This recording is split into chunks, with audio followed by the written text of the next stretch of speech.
ಕಾಸು ಈಗ ಒಂದು ನಿಮಿಷ. ಇದು ಲಿವಿಂಗ್ ಸೀಡ್ಸ್ದು.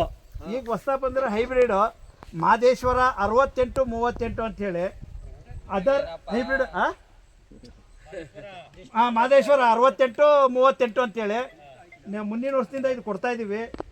ಆ್ಯಕ್ಚುಲಿ ಇಲ್ಲಿ ಮಳೆ ಜಾಸ್ತಿ ಆದರೆ ಈ ಥರ ಬಂದೈತಂದರೆ ನಮ್ಮ ಮೈಸೂರು ಮಂಡ್ಯಲ್ಲಿ ಮಾರೋಕ್ಕೆ ಏನು ತೊಂದರೆ ಇಲ್ಲ. ಇದು ಅದಕ್ಕೆ ನೋಡೋಣ ಅಂತಲೇ ಇಲ್ಲೂ ನಾವು ಒಂದು 5 ಪ್ಯಾಕೆಟ್ ಕೊಟ್ಟಿದ್ವಿ ನಾವು. ಇವರು ಒಂದು ಸ್ಪ್ರೇ ಮಾಡಿಲ್ಲ, ಅವ್ರ ತಾವ ಮಾತಾಡ್ಕೊಳ್ಳಿ. ನೋಡಿ ಭಾಳ ಚೆನ್ನಾಗೈತೆ. ಅದರ ಹೈಬ್ರಿಡ್ಗೂ ಇದಕ್ಕೂ ವ್ಯತ್ಯಾಸ ನೋಡಿ. ಇವರು 4 ಥರ ಹಾಕಿದ್ದಾರೆ. ಅಣ್ಣ ಇದು ಯಾವ್ದಿದು? ಇದು ಸುಮೋ. ಇದಲ್ಲ അങ്ങോട്ട് ಯಾವ್ದಿದು? ഇത് സെയിം. ഇത് അങ്ങോട്ട് സുമോ. ಸಿರಿ ಸುಮೋ. ಇದು ನೋಡಿ ಇಲ್ಲೇ ವ್ಯತ್ಯಾಸ ನೋಡಿ.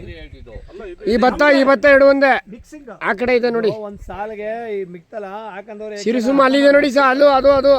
ಅದು ಸಿರಿಸುಮನೆ ಇದೆ. ಸಿರಿ ಸುಮೋ ನೋಡಿ. ಭತ್ತ ಗೊತ್ತಾಗುತ್ತೆ ನೋಡಿ. ಈ ಗರಿ ನೋಡಿ, ಇವೆಲ್ಲ ಒಂದೇ ಬರೋದು. ಇದು ಅಗಲ ಸ್ವಲ್ಪ ಹೈಟ್ ಬರ್ತದೆ. ಇದು ಅದಕ್ಕಿಂತ ಹೈಟ್ ಐತೆ. ರೋಗನು ಕಮ್ಮಿ. ಅದಕ್ಕೂ ಇದಕ್ಕೂ ವ್ಯತ್ಯಾಸಗಳು ನೋಡಿ. ನಿಮಗೆ ನೋಡಿದ್ರೆ ಇನ್ನು ನಾಳೆ ಫಾರ್ಮರ್ಸ್ ಮಾಡೋಕ್ಕೆ ನಿಮಗೆ ಚೆನ್ನಾಗಿರ್ತದೆ. ಕೇಳೋಣ ಅಲ್ಲಿ ಸರ್. ಕಳೆನಾಶಕ ಹಾಕಿಲ್ವಾ? ಕಳೆನಾಶಕ ಹಾಕಿ.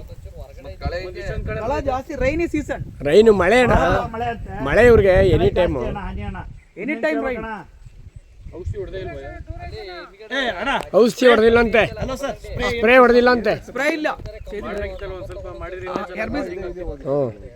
ಅಂದ್ರೆ ಅದಲ್ಲ ಮೇಲೆ ಡಿಸೀಸ್ಗೆ ರೋಗ. ಡಿಸೀಸ್ಗೆ ಏನು ಹೊಡೆದಿಲ್ಲ. ಯಾವುದೇ ಥರದ್ದು ಔಷಧಿ ಸಿಂಪಡಣೆ ಮಾಡಿಲ್ಲ. ಅಲ್ಲ ಇವ್ರು ಫಾರ್ಮರ್ ಕಡೆಯಿಂದ ಒಂದು ಮಾತಾಡ್ತಾರೆ. ನೀವು ಮಾತಾಡಿ ಹೇಳಿ ಸರ್. ಈಗ ಆಲ್ರೆಡಿ ಇದೆ.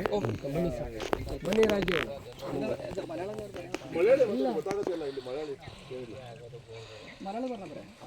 ಬನ್ನಿ ಈಗ ಭತ್ತ ಹಾಕಿದ್ಮೋ ಎಷ್ಟು ಕ್ರಾಪು